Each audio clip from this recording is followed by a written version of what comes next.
72, 76. Okay. Alright. Welcome back to Nick Lenz's Comic Corner Classic, Classic, Non-Classics. This is episode number 1672 and Doubleshot number 1566. Now, this one I have one Marvel trade and a trade from IDW. Yes, IDW. First up, it's The Eternals. Volume 1, Only Death is Eternal. This comes from The Eternals Volume 5. Yes, Volume 5. By a writer who, prior to this, had gotten a lot of hate for a couple books he worked on. Kieran Gillen. Yes, Kieran Gillen. And surprisingly, this book is actually really good. It's not the bullcrap he did with Young Avengers or Invincible for his run for Iron Man, which at least he doesn't have a stupid retcon that basically screws over the character like he did for Iron Man, or in the case of Young Avengers being a really awful book. This book is a lot better. Yep. Now, the artwork in here is done by Acid Rubik, who worked with Jason Aaron on the Thor God of Thunder book. Which, by the way, this artwork fits these characters. Yes, so, the Eternals get resurrected in this book after being dead for 3 years. Yes, and there's one reason why Marvel decided to launch this last year. The movie! Yep, the movie. They needed an ongoing series launch prior to the movie, so they launched a comic book. Unlike in the case of Doctor Strange, where before he had his own movie, he at least had a comic book published for like a year prior to the movie coming out. Of course, Spider-Man had a book published for years. Guardians, when they brought their book back in 2013, that was basically launched a year prior to the movie. And maybe this book was supposed to be published in 2020, but because of all the delays happening with that bullcrap year, that's probably the reason why this wasn't published until just last year, just prior to the movie coming out. And plus, I love the fact that we use the same the style of logo from Neil Gaiman's run. Yep. Now, this was in fact, at the time this book came out, or it's still published right now, the first Eternals book published in about 15 years. Now, why in the world? Now, this book does have some mild references to Neil Gaiman run, like especially having Iron Man make a guest appearance, asking about Cersei because she was an Avenger. Like, why in the world would he be still asking about that after 15 years?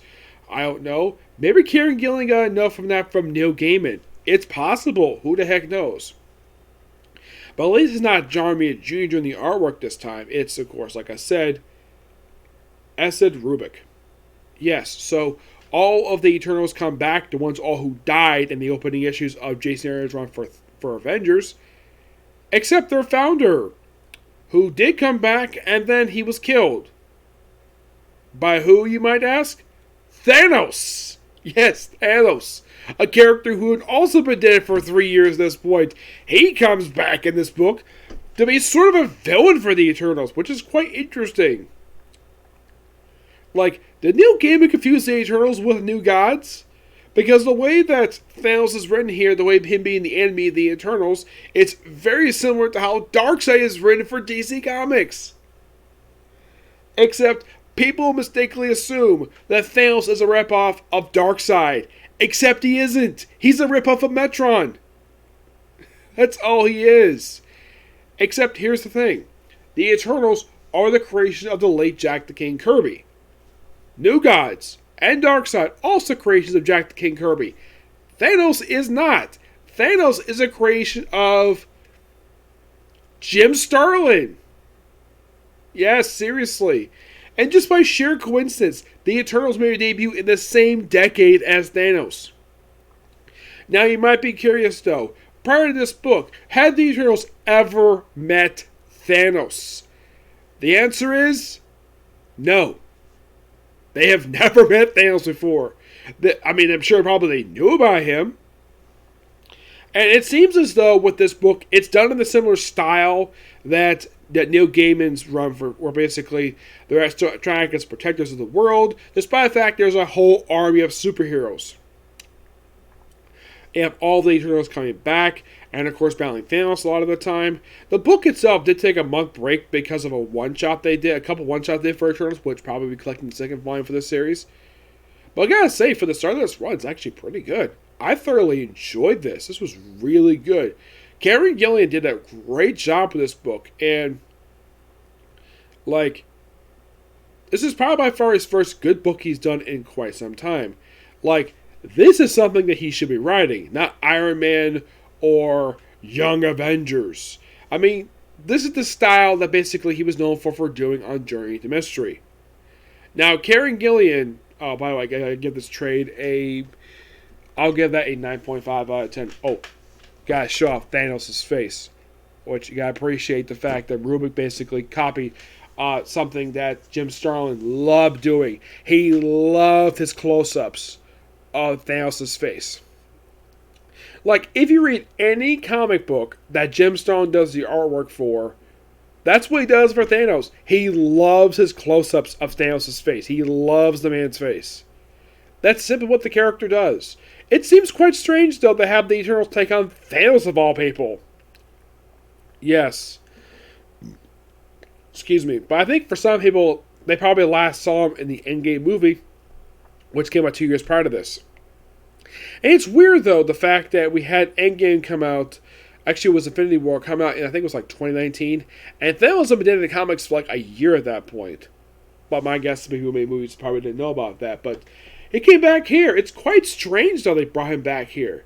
Now I'm thinking, like, why in the world would Karen Gillian make Thanos a villain for the Eternals? Because here's the thing. Their main villains are the Deviants. Yes. Oh, and by the way, does Gilgamesh show up in this book because he is an Eternal? No, he doesn't. I don't really know why. He's mentioned a few times, but he's not in the book. But this book is really good. I thoroughly enjoyed that book. It's basically, in my opinion, Karen Gillian in his element. Yep. Move on to another awesome book, sci-fi wise. We have ROM. Well, it's called ROM The Space Night. Well, this is the IDW book. Yes, this trade here collects the entire ongoing series. All 14 issues of it, plus the annual and the ROM Revolution one-shot. Now, the writing is done by Chris Ryall and Chris Gage. The artwork is done by... I'll show up the redesign. Now, the prelude is just called Earthfall. It's basically the first few issues of this book. That's done by David Messina. The Revolution one-shot, which comes right after, that's done by Ron Joseph. Pacavilla does reinforcements. The annual is also done by David Messina, who does also the last few issues of the book. The Tales of Celestial Order Battlescar, done by Guy Duran Sr. Now, this is the redesign of... Okay, thank you. This is the redesign they did for ROM. Now, one thing I do remember when this book was coming out, this was in fact about 5 years ago now. Yeah, can you believe it's been that long? About 5 years. Now, what I do remember about it was that at the end of every of the early issues of this book was that they had an advertisement in there for the Bill Mansell Foundation. You're probably wondering what the heck that is. That is a foundation that, from what I can tell in the way they explain the advertisement, it's meant to be raising funds for Bill Mansell's medical treatments. Yes, Bill Mansell has been in the hospital since the early 1990s due to an accident he has suffered, and he's been in the hospital ever since then. Now, I'm not sure why he's still in the hospital. Like, what kind of accident caused him to still be in the hospital after 30 years? Now, as far as I can tell, Bill Mansell is still very much alive. He's not dead. But in the case of this book itself, and someone did point this out, though, and yes, this is definitely true, the way that ROM is written here, his style of dialogue is very similar to Bill Mansell's. So at least you can say that Chris Gage probably had read the original ROM run. Now, also, prior to this book coming out, actually at the time the book came out, the editor-in-chief of IDW had taken his issues from the Marvel run for ROM and made them into graphic novels for himself. Yes, all 75 issues, including the 4 annuals, he basically made them into 4 graphic novels for himself. Now, he can't legally sell these books for good reason. This sounds like at the time they just got the license to publish ROM. The only reason why he can't was because of the fact that a lot of the characters in the book are owned by Marvel Comics. Yeah, it's kind of a weird thing. Now, aside from redesigning ROM, they also redesigned the Dire Wraiths. Yes, because if you ever read the original run, they're purple. And they are drastically from these Dire Wraiths. Now, in the case of the home planet of ROM, it's not exactly... they don't really say what his home planet is in here. It could be the same one, I'm not really sure. But, yeah, they redesigned the Dire Wraiths. This is what they look like now in the IDW continuity. Yes, and you're thinking, wait, that is a Dire Wraith? It looks like some random alien. But that clearly is what IDW probably chose, because here's the reason why I think they chose that design. Because the original design is owned by Marvel Comics. So that's probably the reason for the redesign. And one thing I love about this book is basically at the end of issue 1. And I tweeted a friend of mine about this when this came out. During the opening story arc. It was right after the first issue came out.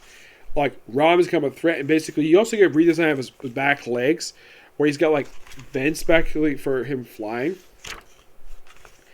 After dealing with some dire... And they also redesigned his gun. Yeah, they redesigned his signature gun he basically had from the Marvel run. So, basically the U.S. military contacts G.I. Joe. Yes, they contact G.I. Joe. If you wonder what these two are, we have Scarlet and Heavy Duty. Yes. At the time this came out, this was the first thing that appeared since the last volume of their ongoing series at that point ended. After only 14 issues. It was part of a story arc known as The Fall of G.I. Joe. That was their last appearance prior to this one. And here they are. And what is the purpose of them being here? What is the purpose of G.I. Joe in this book? To set up Revolution. That's the whole purpose of being there. Set up that crossover. Yep. Now, they also have variant cover arts in here, which they don't list off basically the cover artists in here. A lot of these are basically different artists. Basically, you have Zach Howard. James Williams III does some artwork. He does issue 1. Yeah, that's James Williams III, which is really good artwork there. And yeah, basically you have Ron working with a woman, which is not the same one from the ongoing series they kind of developed an attachment to. This one was a host to a Dire Wraith for a lot of those series until her arm got blown off, and then eventually Dire Wraith was free from her. That was something later on in the series. And yes, so right after the opening 4 issues, we have the ROM Revolution one-shot. Oh yeah, here's Kristen Ward, does this really good, gorgeous cover artwork here. Yep. Yeah, ROM is also indirectly one of the in-universe explanations for that crossover revolution. Here's artwork by Al Milgram. Yep.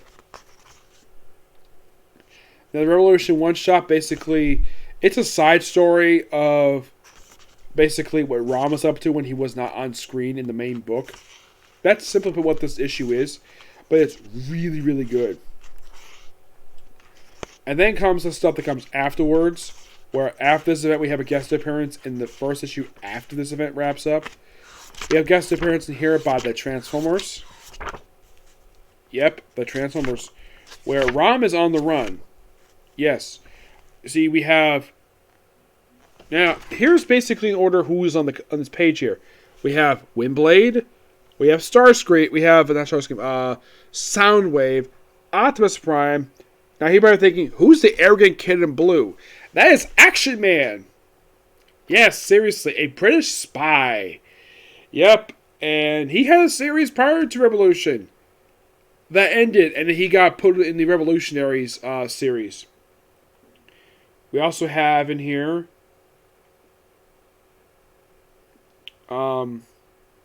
members of G.I. Joe, which now in the case of Transformers, they go to their own books that come afterwards because, yeah, also another thing led to Revolution was the rise of the Autobots, where you have Optimus from annexing Earth. That basically was one of the lead-ins into Revolution.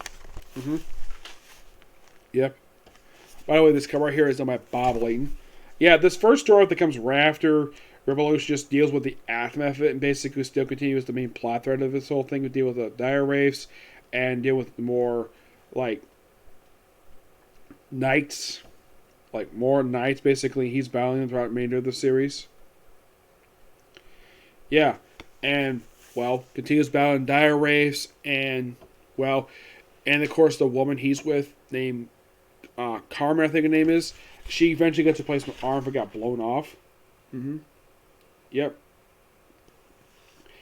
And this is actually just a really good book. And, well, I'm going to give this book a 10 out of 10. It's really, really good. I love it. Excuse me. Yeah, the IDW decided to cancel this book after, like, so basically after Revolution, we have 10 more issues of the series. And, of course, also have an annual and a one-shot that come after this series. And that's it. That's all you had for ROM. Like, after the series wrapped up, basically, this was after events of First Strike, mind you.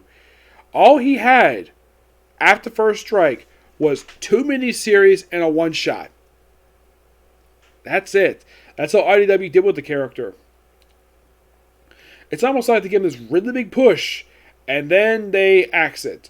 It was probably due to the fact that First Strike didn't sell very well as Revolution did. That's possible, to say the least. The only reason why they did First Strike because Revolution basically did really well. And First Strike actually I think it was a pretty decent crossover, except that basically brought in the Visionaries. And basically, I love what IDW was doing when it comes to their Hasbro comic book universe. But then after like three or 4 years, they just ended it. And G.I. Joe and Transformers got rebooted. For a Transformers perspective, this was the second time they rebooted since, of course, they brought the IDW, because they rebooted when they started and they rebooted again. And G.I. Joe was kind of the same way, too. But what about ROM? There was also Mask, Micronauts, and the Visionaries. Nothing. Like, I don't even know if IDW basically has license to publish them anymore. Because I did hear recently that they're about to lose the rights to publish Transformers and G.I. Joe. Where, like, they did announce that the 300 for G.I. Joe American Hero, which was basically a continuation of the Marvel continuity, that's ending at issue 300. Yes, 300. I'll get to more of that in a open topics video. Yep. But yeah, that's going to be pretty much it for this particular review. Stay tuned for more comic corners today. And maybe an anime review. Maybe. Okay? Next video. Bye.